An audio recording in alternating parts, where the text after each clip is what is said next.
You're listening to Turi Ryder's She Said What podcast. I'm Turi, along with Marci Persky. In this installment, exactly what kind of friend suggests that you could use a little help getting smaller? And why being in the hospital is nothing like being on I Dream of Jeannie.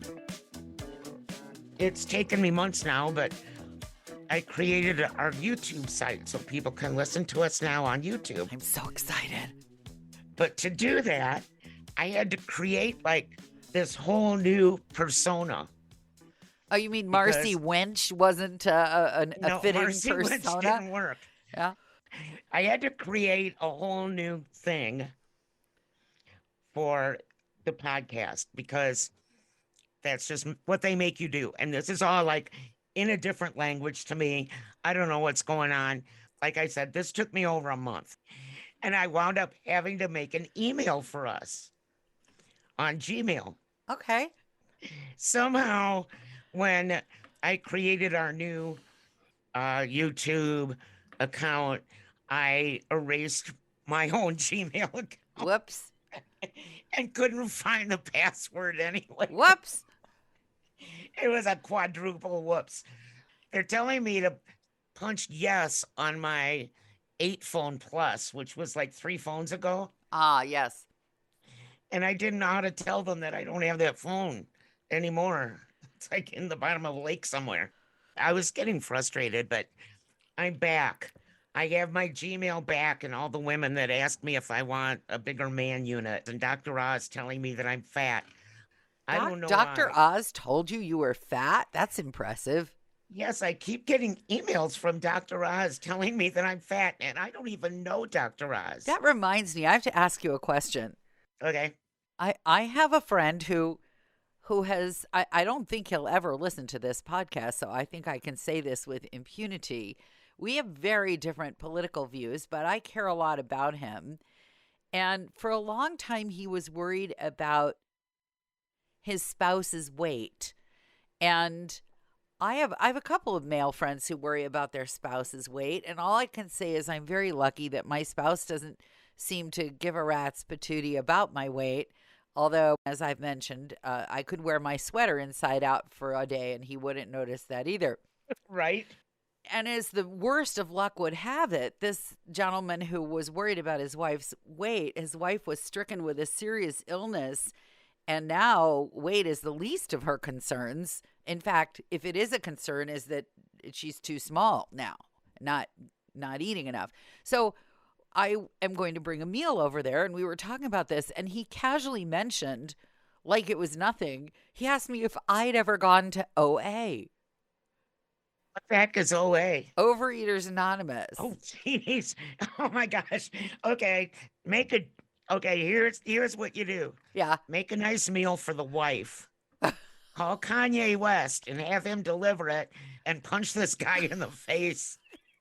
I think he meant well. I think he meant like, while we're on the subject of illness and recovery, have you noticed that you're carrying an extra several pounds? And I know it comes from a good place, but there are a lot of people. No, it doesn't. Yeah, no, it does. It does not come from a good place. He doesn't have to sleep with me. It's not his problem. It's the spousal unit's problem. Well, the spousal unit doesn't care, and neither does mine. I just told my husband today that I'm going on a diet because we're going to Hawaii in April. And he said, why? Aw. Yeah, I would say why too. You're very svelte. But I just want to know, at what point in a friendship do you ever get to say to your friend, hey, you might want to drop 30 pounds? I would not say that to one of my children. I said to one of my children that he's hung on to the freshman 20 a little longer than he should.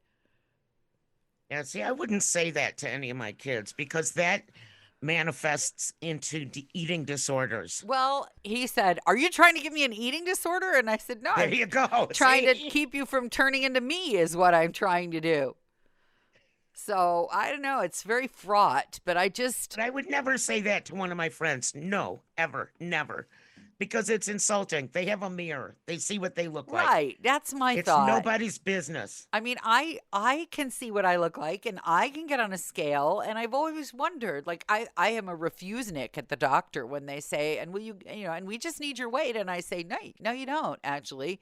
It's the same as the last time I was there. So write it down again. I just tell them I have a lot of clothes on, so take off 10. I don't tell them anything. And I lie on my driver's That license. everybody does. And Yes. nobody's ever called me out. I actually had a woman behind the counter ask me when I was getting my Illinois license. She said, "And what would you like to weigh?" There you go.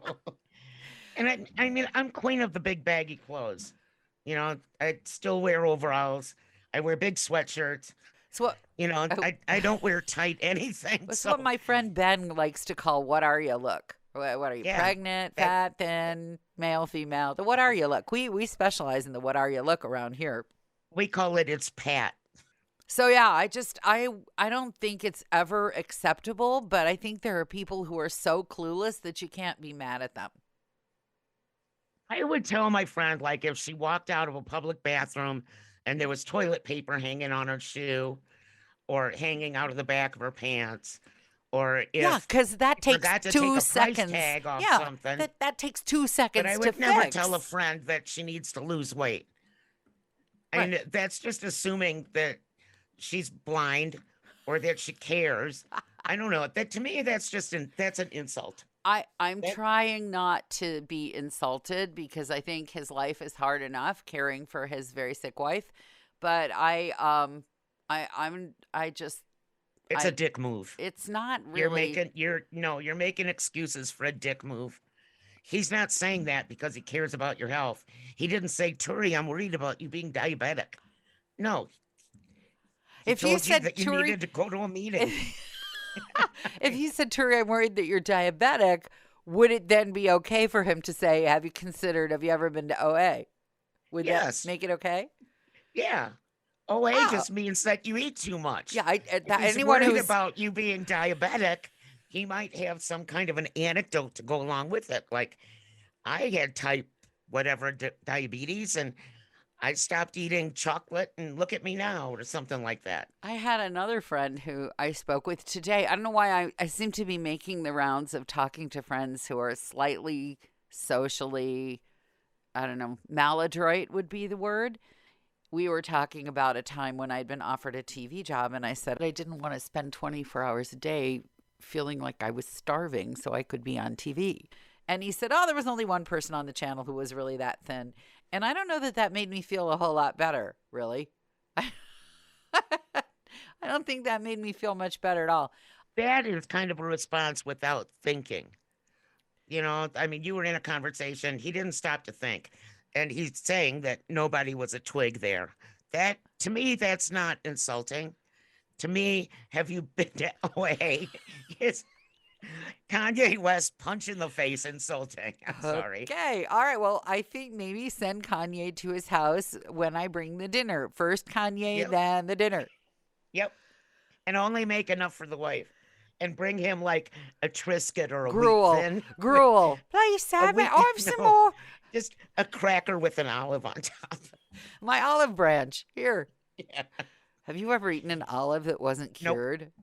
I've never eaten an olive Oh, ever. well, I don't like the way they look. okay. Well, there are many kinds of olives, and whether you like the looks of them or not, each and every one of them is cured in brine, right? Salt. That's what Yeah. makes an olive edible. When we were in Greece, we were walking on an island that had olive groves, and there were some olives on the ground. I would never have picked some farmer's olives off a tree. And I said, "Oh, look, fresh olives." And I popped one in my mouth. And then my mouth folded up like an origami because you cannot eat. I don't know how anybody even figured out that you could eat olives. I don't know how they figured that out. Because if you. Was it a black one or a green one with a little red dot in it? Oh, the green ones with the little red dot. I never told you about that? No. I asked my father how they got the little red pimentos in the middle of green olives. He said that the olives were bored out in the middle, and in these factories, each ant had a tiny harness and a little bitty chain, and it was hooked up to the narrow end of the pimento, and then it walked through the hollow part of the olive until the big end stuck in the end of the olive, and then they would unhook the chain, and the little ant would go on to another olive. And I swear to you, I believed this until I was like 14 years old. Okay. And after that, I never believed another word my father ever said to me, ever. He had I totally won't. trashed his credibility. You have to be so careful with children. I remember the day that I first saw my green olive with the little red thing in it, with the pimento in it. Yeah, And I thought they were alien boobies. And ever since then, I've never like been able to eat one or even really? taste one. Huh. Yeah. If you try to eat any of these olives without pickling them in brine, it is, I mean, you would be better off just eating a pound of solid lime peel. That would be easier to eat. I'm trying to think what else would be as difficult to eat as a raw olive. I'm at a loss. I think biting down on aluminum foil is a more pleasant sensation. Olives are on my list of with mushrooms, sardines, pickled herring. Anything that looks disgusting does not cross my lips. No, disgusting is a very amorphous term. Disgusting can hold many, many forms of food life. I Came was up. at a wedding once and I Yes. thought that I saw chocolate mousse on the table and like grabbed a bowl of chocolate mousse Oh and put it in my no, mouth. And no. guess what it was? Olive pate? Like olive It was chopped tapenade? liver. I Oh like boy. died. Oh boy. Not a fan of the chopped liver. I went and got a glass of like straight up vodka and rinsed my mouth out and spit it out. It was not chocolate mousse. Well, chocolate mousse would not be on the table with chopped liver in most settings that I frequent. I frequent a lot more settings than you You do. do. You frequent some But I really did. strange I settings. did. I don't frequent any now. This is my strange setting right here. Well, and you can keep all the olives out. Keep them out. Stay out olives. I don't know if I told you the news about my mother. My mother is going to recover from COVID. She is in the hospital, and I think that they would like her to leave the hospital now, but she's not leaving until her workers can come back to work because they all got sick too. You So, mean at her house? pardon? Yeah, The at her people who house. work at her house? The people who take care of her there. Yeah, that's kind of what I thought. So my mother hasn't quite grasped the difference between people you pay to look after you 24/7 and the nursing staff of the hospital. Oh, I should also mention no one can come into the hospital other than staff right now because of COVID. So we can't come So visit. you We can't go get her and wrap her up in a sheet and pull her out. Well, we don't want to because we'd all end up, there's no one, Right. So she has to stay where she is. But she's used to having caretakers. I think basically she hires them for their willingness to pop out of a hat at any second that she calls them. She thinks they're butlers or something. You could be over there and she'll say, "Would you like a glass of water?" And you say, "That's a good idea." And you get up to go get yourself a glass of water, and she'll start calling for some helper to get you. And you say, "No, I can get my own glass of water. I'm here visiting you. Give your caretaker a break," right? But she seems confused, and I don't know why. She's not a member of the British royal family. She did not grow up with a butler or a maid. So what she thinks these folks are supposed to do. But now she's confusing the nursing staff in the hospital for her personal caregivers. So we get all these calls. No one is coming. To do what? No one is coming to adjust the TV. Well, you may have to wait a few minutes. Well, why? Because you're in the hospital and they're taking care of sick people. That's why. I think that if she keeps expecting the nurses to pop out of a hat every time she thinks she's got like Aladdin's lamp there for nurses. She just rubs, and then Robin Williams comes and says, "You ain't never had a friend Barbara like me." Eden comes out Right. of a Do do do Barbara- do do do do do. I like Barbara Eden comes out. With Okay. her hands like this and says, "Hello, master." Yes, that's what my mother. That is what she should have, but they don't exist, so we can't buy her one. How long is she looking at being in there? The party cannot go on forever. The thing about my mother is she's a little self-involved. So her caregivers got sick, and what she wanted to know was, are they symptomatic? Because if they're not symptomatic, they might as well just come back to work. God. And wait till she finds out we're paying them for the time that she's in the hospital. She is. You may hear, wherever you're listening to this podcast, you may hear a sound that sounds very much like a NASA rocket launch in your backyard. But I assure you, it is not NASA launching a rocket in your backyard. It is my mother finding out that we are paying her support staff while she's in the hospital. Thanks for listening to Turi Ryder's She Said What podcast. If you'd like to do us a great favor, please leave us a good review wherever you hear this podcast. You can follow us on Instagram at Turi Ryder's She Said What. And you might also enjoy my book, She Said What? A Life on the Air, which you can find any place you buy your books or on Amazon.